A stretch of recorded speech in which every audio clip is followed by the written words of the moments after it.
शुरुआत का मैं रिकैप आपको बता देता हूँ। बहुत इंटरेस्टिंग इसकी स्टोरी है, सरकटी लाशें और काला प्रेत की।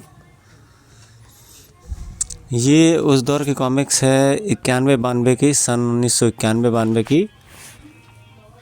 साफ़ सुथरी पेंटिंग और इसमें लाश गर्दन काटने वाले एक हत्यारे जो आपको फिगर में दिख रहा है। बड़ी इंटरेस्टिंग स्टोरी है। सुरेंद्र सुमन जी, कहानी प्रियदर्शी जी, इसके बड़े बड़े नाम। ये कहानी स्टार्ट होती है गश्त लगाने वाले पुलिस अफसरों की गर्दनों का सर धड़ से अलग कर दिए जाते हैं, काट दिए जाते हैं। बहुत दुर्दांत किलिंग होती है। पूरा पुलिस महकमा परेशान हो जाता है हत्यारों को खोजने के लिए, और हत्यारा इतना शार्प माइंडेड हो रहा है कि एक के बाद एक हत्याओं को करता चला जाता है और पकड़ में आता नहीं है, बल्कि जो वहाँ पे जाता है वो अपनी जान को गंवा देता है। पुलिस महकमा इस पर परेशान होकर के कई बार मीटिंग्स करता है, कहता है हत्यारा कैसे पकड़ा जाए, बट सारी कोशिशें फेल होती है। इधर काला प्रेत शहर में घूमने के उद्देश्य से आता है अपने एक दोस्त के पास। उसका नाम रहता है अशोक, और अशोक से मिलने पहुंचता है तो बहुत डरते डरते वो दरवाजे खोलते हैं, क्योंकि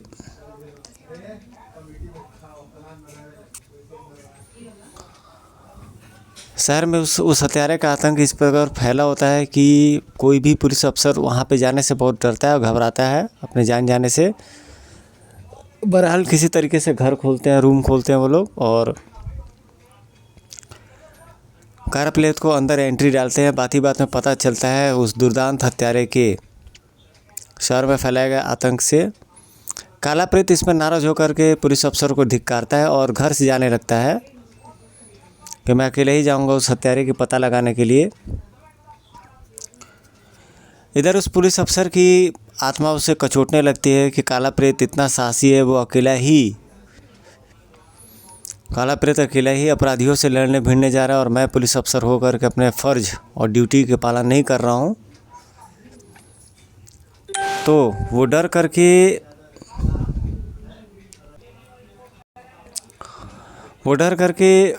तैयार हो जाता है झेंकते हुए। वो जहाँ पे उसकी ड्यूटी पड़नी होती है वहाँ पे वो काला प्रेत के साथ ड्रेस अपने वर्दी वगैरह के दौड़ करके उसकी गाड़ी के पीछे बैठ जाता है। उसकी पत्नी चिंता कर रही होती है कि कहीं मेरे पति के साथ भी वही हादसा ना हो जाए जो अन्य पुलिस अधिकारियों के साथ होता है। वहाँ उस स्पॉट पे वो काला प्रेत से छोड़ने के लिए बोलता है कि मुझे यहीं पे तुम छोड़ दो, और वो खुद स्वयं कमिश्नर साहब से मिलने के लिए चला जाता है और काला प्रेत वहीं पे बातचीत करता है। उसे बातचीत के दौरान ये पता चलता है कि आज की जो ड्यूटी और गश्त लगनी है उसमें केवल एक ही अधिकारी वहाँ पर रह सकता है। मतलब सिर्फ एक ही कोई अधिकारी वहाँ पर उस जगह पर, उस प्लेस पर अपना ड्यूटी दे सकता था। यह सुनकर के काला प्रेत का कान खड़ा हो जाता है और वो डर के मारे बहुत तेज़ गाड़ी चला करके ऑन स्पॉट पहुंचने की कोशिश करता है, क्योंकि उसे डर रहता है कि जो उसके साथ जो घटना घटित होती है कहीं वो उसके दोस्त अशोक के साथ भी ना घटित हो जाए। वास्तव में कुछ ऐसा ही सीन रहता है। काला प्रेत बहुत तेज़ गाड़ी चला करके उस स्पॉट पे पहुंचने की कोशिश करता है, लेकिन तब तक काफ़ी देर हो चुकी होती है और कातिल अपना काम करके वहाँ से निकल जाता है। वहीं पर स्पॉट पर 3-4-5 बदमाश रहते हैं जो काला प्रेत को देख लेते हैं और पुरानी रंजिश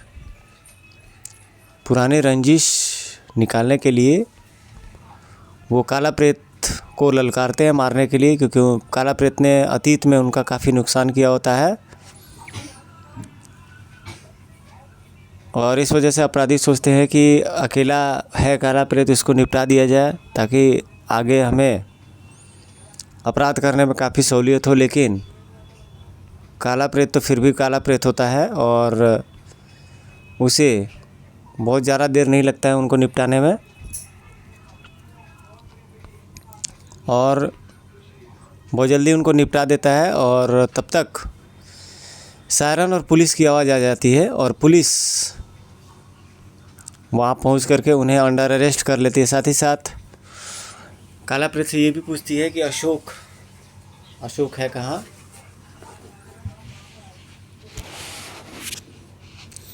जवाब काला प्रेत देता है कि मैंने अभी तक उसे खोजा लेकिन वो मिला नहीं।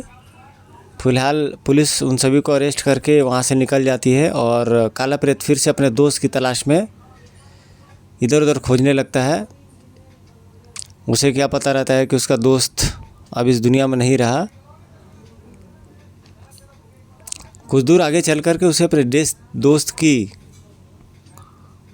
डेड बॉडी पड़ी हुई मिलती है, जहाँ पे वो काफ़ी ज़्यादा इमोशनल हो जाता है और भावुक हो जाता है कि घर जा कर के वो उसकी पत्नी को क्या जवाब देगा जिसके साथ वो अभी तक आया था।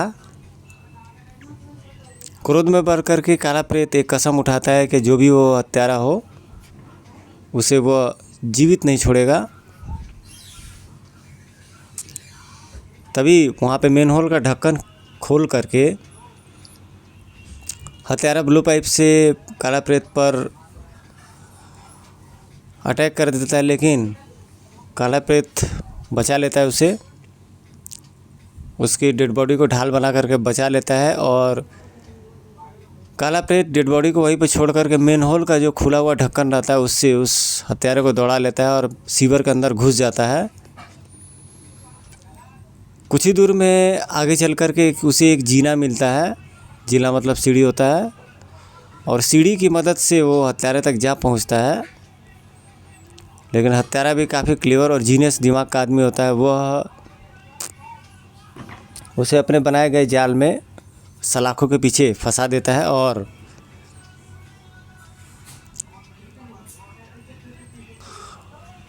काला प्रेत पर भी वही आक्रमण करने जा रहा होता है जो वो उसने अन्य लोगों के साथ किए होते हैं। काला प्रेत अपना जीवन बचाने के लिए सोचने लगता है कि इस समय बंद अवस्था में अगर उस पर किसी ने आक्रमण कर दिया तो वो अपना बचाव करेगा कैसे, और वो तरीका लगाने लगता है, दिमाग लगाने लगता है। और लेकिन काला प्रेत आखिर उससे बातों में उलझा करके ये पूछने की कोशिश करता है कि आखिर तुमने लोगों की हत्याएं क्यों की, क्यों लोगों के साथ इस तरह से दुर्दांत और दर्दनाक कृत्य किए जिससे कि सारा परिवार ही उनका वो हो गया। तो वो अपनी बैकअप स्टोरी बताना स्टार्ट करता है कि वो ग्रेजुएशन पास करके एक अच्छा खासा एक जॉब कर रहा होता है। ये किसका है? और वो स्टोरी बताना स्टार्ट करता है कि किस प्रकार उसकी जीवन जो है, किस प्रकार वो जीवन जो है उनका खतरे में पड़ता है और रिस्क में पड़ता है, और किस प्रकार की उसकी सगाई होने वाली होती है एक, और ये अपने सुंदर और सजीले जीवन के बारे में वो सोचता रहता है कि उसके साथ क्या होने वाला है। एक भयानक हादसा होने वाला है। अचानक उस बिल्डिंग में आग लग जाती है। तो जिस लड़की के साथ उसकी शादी होने वाली होती है और उसका कमरा पूरे आग में घिर जाता है और वो उसे बचाने के लिए ऊपर जाता है, किंतु तब तक बहुत देर हो जाती है और उसके पास चॉइस यही रह जाता है कि या तो वो खुद बच सकता है या तो उस लड़की को बचा सकता है जो जिससे उसकी शादी होने वाली होती है। और वो उसे खिड़की से बाहर फेंक करके बचा लेता है कि कम से कम उसकी जान तो बच जाएगी।